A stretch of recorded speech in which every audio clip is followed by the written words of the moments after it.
और तुम इस वक्त आप आराम से बैठकर इस वीडियो को देख रही हैं। मगर मैं आपको कहूँ, आज जिस जगह पर आप अभी बैठे हो वो जमींदार से करोड़ों साल पहले 8,500 डिग्री के तापमान से उभर रही थी, या जिस जगह पर आप बैठे हैं वो लाखों सालों तक बर्फ से ढकी हुई थी। ये दोनों बातें सच हैं। इस 15 मिनट की वीडियो के अंदर आप पृथ्वी के 4050 करोड़ साल के सफर को देखने वाले हैं कि जिस जगह आज हमारा सौर मंडल है वहाँ विभिन्न प्रकार की गैस और धूल के बादल हुआ करते थे।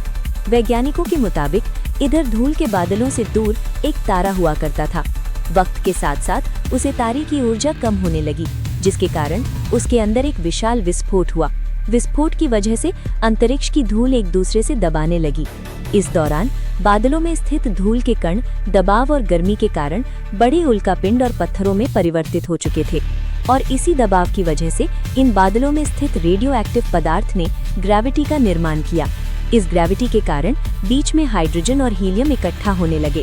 बीच हाइड्रोजन का दबाव के कारण एक विशाल विस्फोट हुआ, और इस विस्फोट के कारण हमारी सूरज का जन्म हुआ। अंतरिक्ष में फैले एस्टेरॉइड्स यानी क्षुद्र ग्रहों में भारी वजन की वजह से सूरज के करीब आकर सूरज की परिक्रमा करने लगे। इन एस्टेरॉइड्स में आपस में टकराव हुआ, जिसके फलस्वरूप मर्क्यूरी, वीनस, अर्थ और मार्स जैसे ग्रहों का निर्माण हुआ। वैज्ञानिकों के मुताबिक उस वक्त पृथ्वी और मार्स यानी मंगल ग्रह के बीच थिया नामक ग्रह सूरज की परिक्रमा किया करता था। पृथ्वी पर ग्रेविटी होने की वजह से सूरज की परिक्रमा करने वाले एस्टेरॉइड्स अब पृथ्वी की परिक्रमा करने लगे, और धीरे धीरे करोड़ों सालों तक ये पृथ्वी पर गिरते रहे। और ऐसी घटना हमारे पड़ोसी ग्रह थिया पर भी हो रही थी, जिसके कारण थिया पृथ्वी के और करीब आने लगा और आकर्षित करता आया। इस भयंकर टकराव की वजह से पृथ्वी के हिस्से कणों के रूप में अंतरिक्ष में फैल गए और एक रिंग की तरह पृथ्वी की परिक्रमा करने लगे। इन्हीं परिक्रमा करते हुए कणों में टकराव होने लगा, जिसके कारण हमारे चांद का निर्माण हुआ था। उस वक्त पृथ्वी पर सिर्फ एक ही समुद्र हुआ करता था, और वो था 95 डिग्री सेल्सियस के तापमान पर उबलते हुए लावे से। दरारों से लावा उबल रहा था, वो सारी चीजें जिसे आज आप अलग अलग नाम से जानते हैं।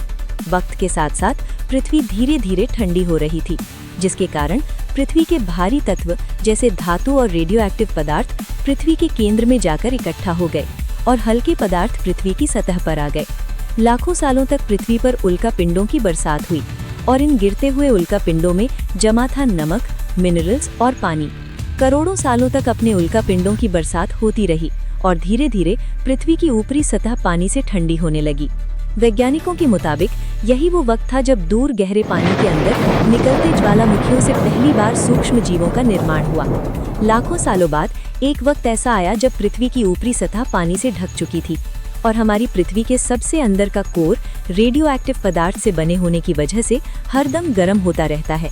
लेकिन जब भी पृथ्वी की ऊपरी जमीन ठंडी हो जाती है, तब पृथ्वी के अंदर की गर्मी को बाहर नहीं निकल पाती, जिसके कारण ज्वालामुखियों का निर्माण होता है। और उस वक्त कुछ ऐसा ही हुआ।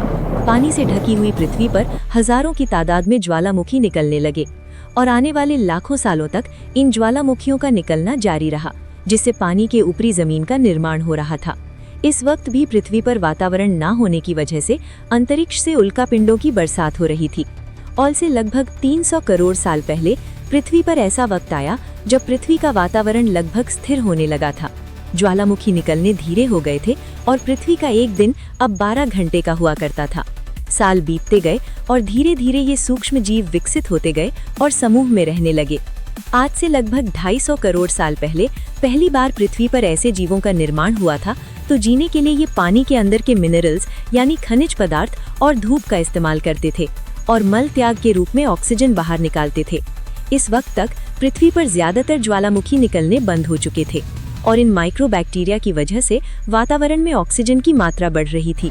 वातावरण में ऑक्सीजन बढ़ने की वजह से पृथ्वी का वायुमंडल बनना शुरू हुआ, और आने वाले हजारों सालों तक वातावरण में ऑक्सीजन की मात्रा बढ़ती रही, जिसकी वजह से पृथ्वी के ज्यादातर हिस्सों में ये सूक्ष्म जीव फैल गए।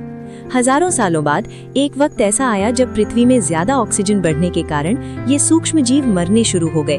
उस वक्त तक पृथ्वी का वातावरण ठंडा होने के साथ साथ वजन से भी भर चुका था, जिसके कारण जमीन और वातावरण में स्थित आयरन यानी लोहे के मिनरल्स पानी में स्थित ऑक्सीजन से रिएक्टिव होने लगे। और एक वक्त ऐसा आया जब पृथ्वी की जमीन आज के मांस के जैसे लाल हो चुकी थी। वक्त बीतने के साथ साथ धरती की टेक्टोनिक प्लेट में दरार होने लगी, जिसके कारण पृथ्वी के अंदर का लावा जमीन की तरह कई लाखों सालों तक खुला उबलता रहा। और यही वो कारण था जिसके कारण पृथ्वी के वातावरण में कार्बन डाइऑक्साइड की मात्रा बहुत बढ़ गई और पृथ्वी पर एसिड की वर्षा शुरू हो गई। इस रेन की वजह से पृथ्वी का तापमान घटने लगा और तापमान इतना घटा कि पृथ्वी के ऊपर स्थित पानी बर्फ में परिवर्तित हो गया। पृथ्वी पर पहली बार भयंकर आइस एरा आया। इस वक्त पूरी पृथ्वी की सतह बर्फ से ढक चुकी थी। आमतौर पर जब धरती पर सूरज की किरणें गिरती हैं, तब जमीन उन किरणों को सोख लेती है, मगर क्योंकि पूरी पृथ्वी बर्फ से ढक चुकी थी और क्योंकि बर्फ सफेद और चमकीली होती है, जिसके कारण सूरज की किरणें धरती पर गिरने के बाद वापस चली जाती थीं। इसी कारण से पृथ्वी कई लाखों सालों तक बर्फ से ढकी रही, मगर फिर से पृथ्वी के अंदर की गर्मी ज्वालामुखियों के रूप में निकलना शुरू हो गई और ज्वालामुखियों से निकलने वाली गर्मी ने बर्फ को पिघलाना शुरू कर दिया।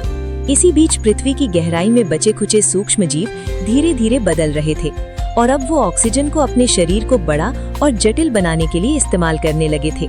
इस बीच पानी में अलग से छोटे समुद्री पौधे निकलने शुरू हो चुके थे और जैसे जैसे ज्वालामुखी निकल रहे थे, वैसे वैसे वातावरण में कार्बन डाइऑक्साइड की वजह से गर्म हो रहा था। वक्त के साथ साथ बर्फ पिघलने लगी, मगर धरती पर फिर से एसिड की वर्षा शुरू हो गई, जिसके कारण फिर पृथ्वी ठंडी होकर बर्फ से ढक गई। लेकिन इस बार पृथ्वी की बर्फ लाखों सालों तक नहीं जमी और 80 से 90 हजार साल बाद ये बर्फ पिघलनी शुरू हुई। जैसे ही धरती पर वातावरण फिर से पहले जैसा होने लगा, वैसे ही ये छोटे जीव धरती से बाहर आना शुरू हो गए। उस वक्त तक पृथ्वी की बर्फ पिघलनी शुरू हुई थी, जिसके कारण अफ्रीका में घने ठंडे जंगल हुआ करते थे और इसी बीच ये जमीनी जीव बंदरों में परिवर्तित हुए।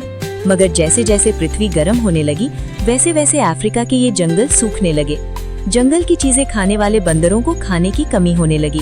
खाने की तलाश में इन बंदरों ने अपने पैरों पर चलना शुरू किया, जिससे उन्हें दूसरे जानवरों का शिकार करने में मदद मिलती थी। धीरे धीरे बंदर एप्स यानी वानरों में परिवर्तित हुए। खाने की तलाश में ये एप्स पृथ्वी के दूसरे हिस्सों में फैलने लगे और धीरे धीरे उनके शरीर का रंग रूप वहाँ के मौसम के हिसाब से बदलता गया। वक्त के साथ साथ हम आदिवासी बने। हमने हथियारों से लेकर आज का आविष्कार किया। हम अब धीरे धीरे इंसान के रूप में विकसित हुए।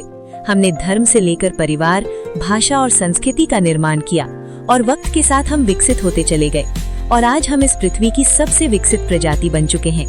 पृथ्वी को आज की जैसे बनने में लगभग 450 करोड़ साल का वक्त लगा है और हमें एक छोटे जमीन में रहने वाले जानवर से इंसान बनने में कई लाखों सालों का वक्त लगा। मगर हमने इन 71 सालों में जितना पृथ्वी को गंदा और तबाह किया है, उतना आज तक किसी भी प्रजाति ने नहीं किया होगा। अब फिर